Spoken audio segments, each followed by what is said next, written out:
자, 박성구의 스페셜 리포트 오늘 두 번째 시간입니다. 저번에 반응이 되게 좋았습니다. 네. 네. 근데 우리 박성구 주임하고 같이 앉아 있으니까 제가 너무 이래 거인같이 보이고 박성구 주임은 딱 샤프하게 나오더라고. 박성구 주임이 비정상 같은데요, 저? 요즘 약간 요즘 많이 슬림해진 것 같습니다. 슬림해지고 예. 약간 몸 관리를 방송을 위해서 이렇게 몸 관리한 건 아니잖아요. 아닌데 거의 뭐 연예인 필이 나요. 그러니까 약간 이렇게 제가 뒤로 앉아야 되겠다. 네. PC 아주 좋습니다. 네, 맞네요. PC 아주 네. 좋습니다. 자, 오늘은 어떤 리포트 가져오셨습니까? 첫 번째로 준비한 거는 이제 전기차랑 배터리에 관련된 리포트를 준비해 왔는데, 네. 최근에 보면 에코프로부터 에코프로 BM, 그리고 포스코홀딩스 이런 주식들이 다 거의 반토막 이상 50%가 빠졌거든요. 그렇죠. 고점에서. 그래서 한번 점검해 보는 차로 가져왔습니다. 네, 사실 뭐 저 같은 경우에는 좋은 주식이 많이 싸졌을 때 네. 좋아하거든요. 네. 특히나 이제 고점 대비해서 초량 기업은 30%, 그리고 일반 좀 시클리컬한 기업들은 마이너스 한 고점 대비 50% 빠지면 그때부터는 관심 갖고 매수 기회가 되는가 보는데, 잘못하면 이런 기업들이 마이너스 한 70, 60, 70, 80까지도 빠질 수가 있기 때문에 예, 오늘 좋은 주제를 가져오셨네요. 자, 어떤 리포트가 나왔죠? 네, 그 KB증권에서 리포트 제목은 KB 전기차 배터리 2월 동향 업데이트입니다. 네. 그래서 사실 제일 위에 있는 전기차부터 알아야지 저희가 밑에 단에 배터리에 관련된 기업들을 알 수가 있잖아요. 그렇죠. 그래서 전기차에 대한 동향에 대해서 좀 말씀을 드리겠습니다. 최근에 전기차 판매 부진 그리고 가격 인하 소식은 계속되고 있는데, 마크라인즈에 따르면은 23년도 12월 글로벌 전기차 판매는 전년 동기 대비 20% 증가한 115만 대를 기록했습니다. 근데 중요한 거는 중국을 제외한 전기차 판매가 1년 전 대비 1.1% 오히려 주는 모습을 보였고, 특히 서유럽에서는 전기차 판매는 전년 동월 대비 23.9% 하락하는 모습을 보였습니다. 아니 중국을 빼버리면 네, 22년보다 23년이 1.1% 줄었어요? 네, 오히려 줄었습니다. 아, 그래요? 이게 중국이 전체 자동차 시장에서 한 25% 정도 차지하고, 네. 그리고 유럽 그리고 미국이 이렇게 20%씩 각각 차지를 하게 되는데, 네. 이게 중국을 빼고 보니까 오히려 전기차 판매가 전년보다 줄었다 이렇게 봐주시면 될 것 같습니다.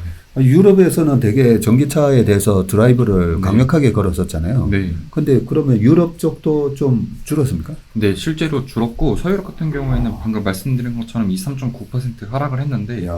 네, 그 뒤에서 이제 실질적으로 이런 소음들이 계속 나오고 있거든요. 네, 그거에 대한 내용을 좀 뒤에서 말씀드리도록 해보겠습니다. 예. 서유럽, 동유럽 하면 동유럽은 아무래도 러시아 쪽이니까 네, 맞습니다. 원래 동유럽이 좀 못 살고 네. 서유럽 쪽이 프랑스도 있고 독일도 독일, 있고 네.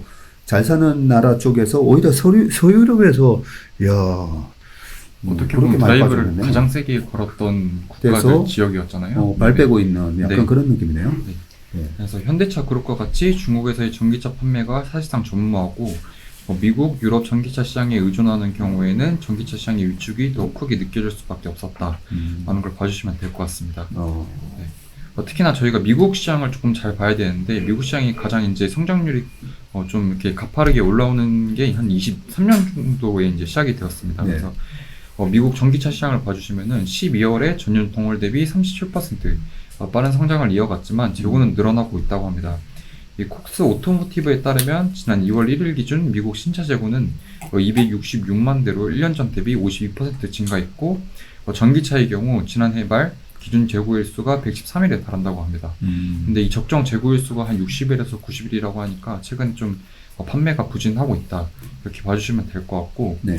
한편 테슬라의 미국 전기차 MS는 1년 전 대비 4.4% 줄어든 49%까지 낮아졌고, 계속되는 전기차 점유율 하락에 테슬라는 미국에서 모델 Y, 후륜 및 롱레인지 트림 가격을 2월 말까지 한시적으로 각각 $1,000 인하하기로 결정을 했습니다. 야, 그렇군요.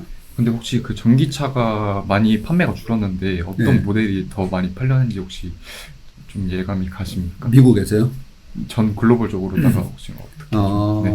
줄긴 줄었는데 네. 중국 제외하고입니까? 아니면 중국 포함입니까?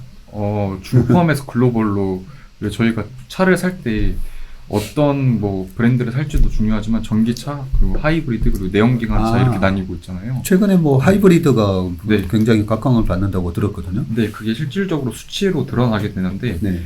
최근 제네시스도 하이브리드 모델을 준비하고 있다는 소식이 전해지고 있습니다.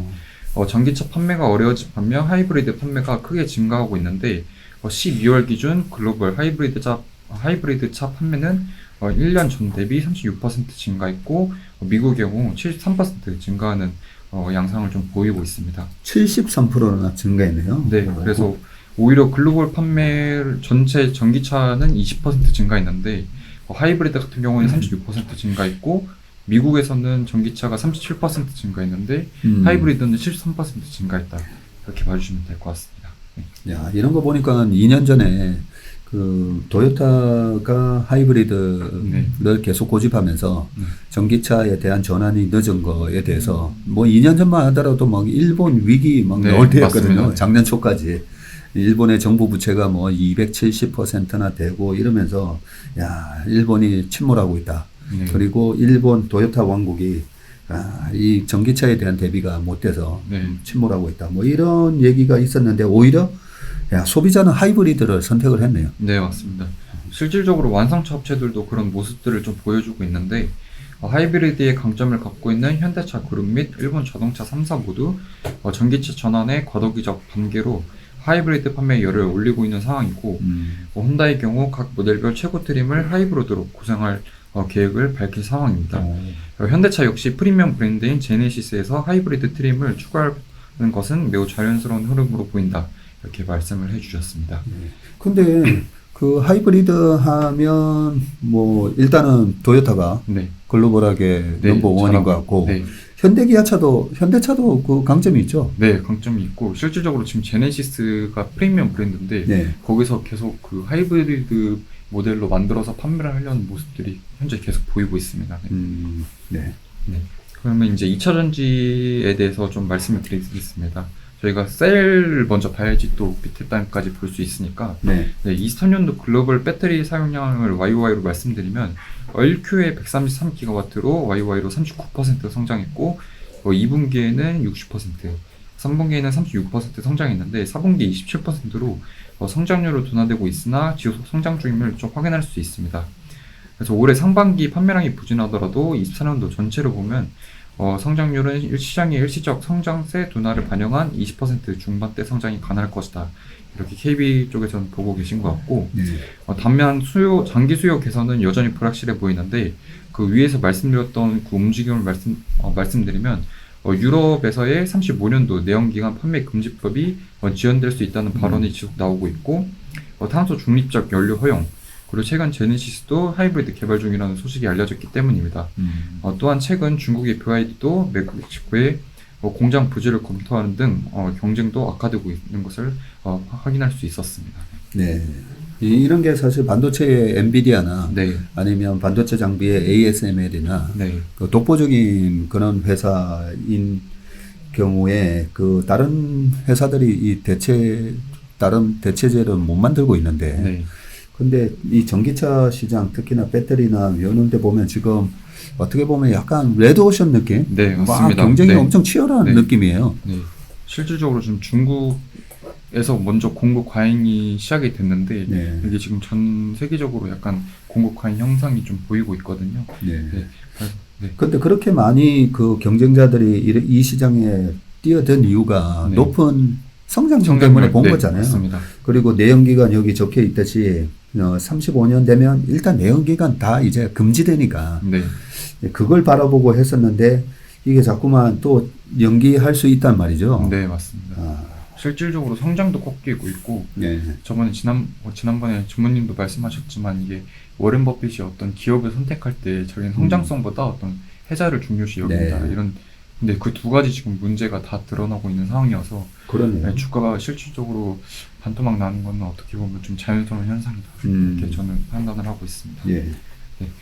원가 절대 하락폭은 23년도 4분기 이후 완화되고 있는데 2월 둘째 주 가중 평균 소재 가격이 톤당 13,800달러로 1월 초 이후 하락세를 멈췄습니다.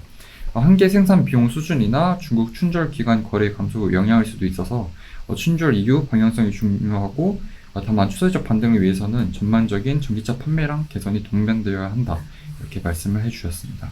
네, 그렇군요.